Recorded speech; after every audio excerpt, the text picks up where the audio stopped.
douceur. On n'est qu'en écoute.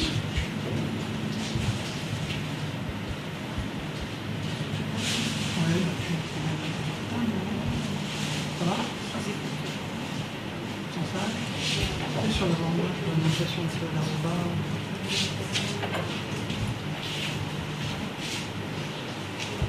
Voilà. Continuons bien.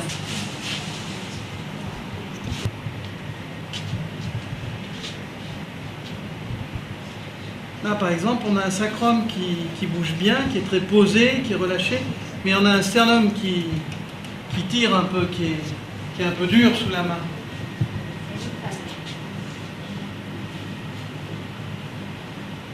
Voilà.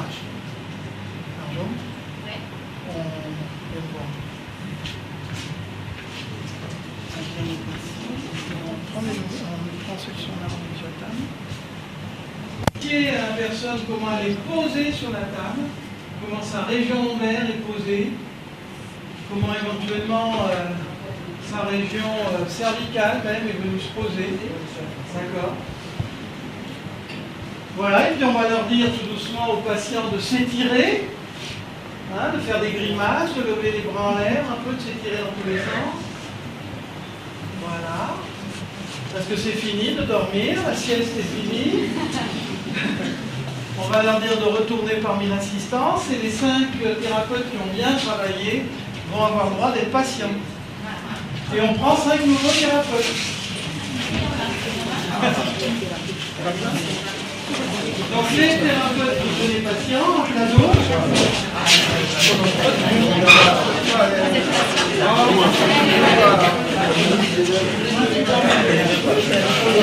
C'est qu'il est. Voilà. Et il pose une belle main sur le sternum, mais il pose un coude. C'est un kinésithérapeute fatigue. Voilà. Il faut qu'il soit le coude posé parce qu'il se dit ah là là, il y a encore beaucoup de travail. Voilà. Non, c'est pas pour ça. C'est parce que c'est pas la peine qu'il mette ses tensions. Il veut trouver les tensions du patient. Donc son coude en appui, ça lui sert de coupe-circuit. Alors il s'installe bien, il relâche son dos, il relâche ses épaules, le kiné. Voilà. Et puis sa main est grande, bien posée, pas contractée.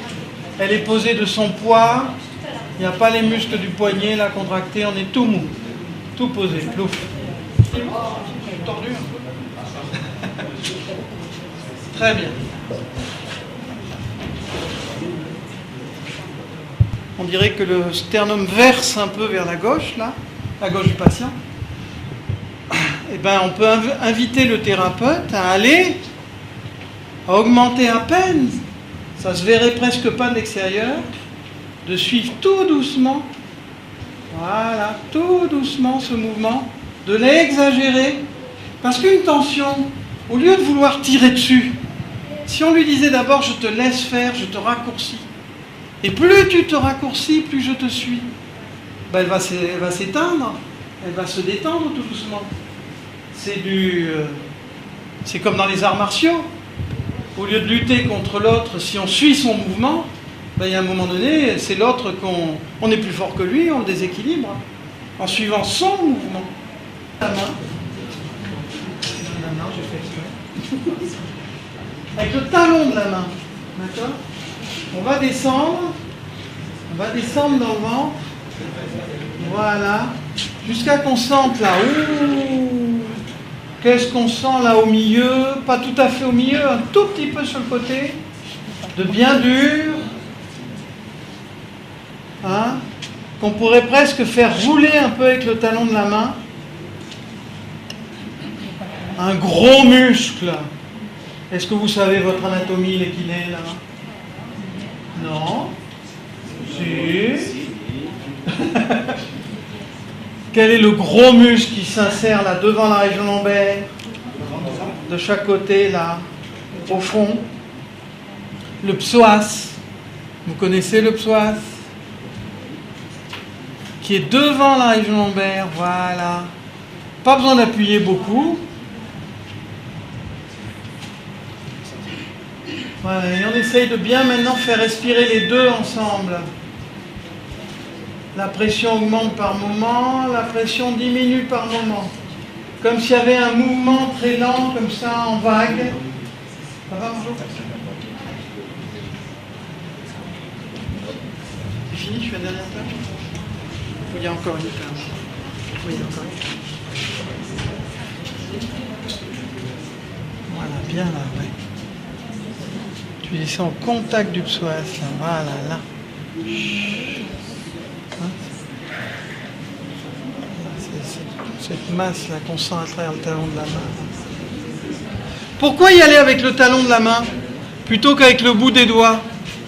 Parce que le bout des doigts, on entraînerait une contraction du patient. Ses abdos diraient non, non, non, non, non, non. Hein? Mettez des doigts dans un ventre, tout de suite, le ventre, non, non, non, non. Alors que le talon de main, bien doux, bien précis, tu sens le gros muscle là qui est sous ton talon de main là. Voilà. Alors on laisse travailler nos thérapeutes un peu sur le psoas droit, et puis ensuite, dans 2 minutes, 3 minutes, ils poseront leur talon de main de l'autre côté de l'ombilic, voilà, pour aller discuter avec le psoas gauche. Et tiens, c'est bizarre, celui-là il est détendu, il n'est pas dur, alors que celui-là, là, ouh, plus dur. Tu sens? Donc on va rester sur le droit là. Pression pour être bien sur le psoas. Voilà. Et on laisse respirer un peu. Alors pourquoi le psoas? Le ventre ouvert. Et on voit les deux muscles comme ça, là. Avec les pattes après. D'accord? Ben, nous aussi on a un psoas. Il est gros, il est... Et qu'on sait qu'on ne le paye pas pour la caisse commune. Toutes les colères de la vie, quoi. Voilà. Et ce psoas, quand on diminue la tension dans ce psoas, les vertèbres lombaires, elles ont un peu plus de place. Elles sont moins serrées.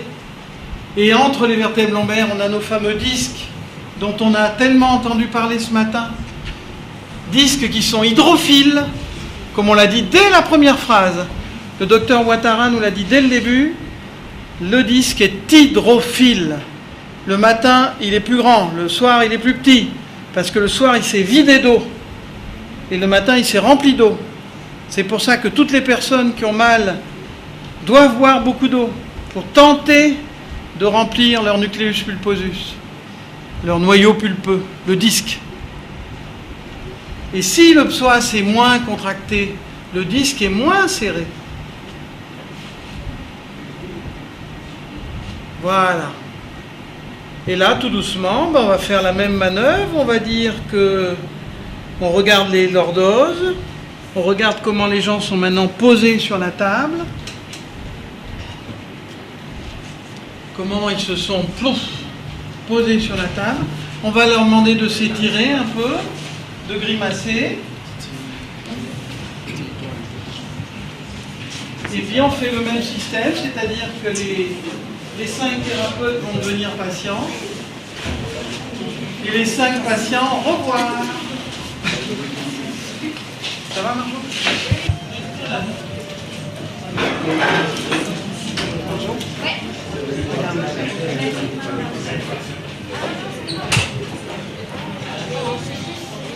Même pas, juste faire le geste de pouf, on place bien. Après on fait avec ça.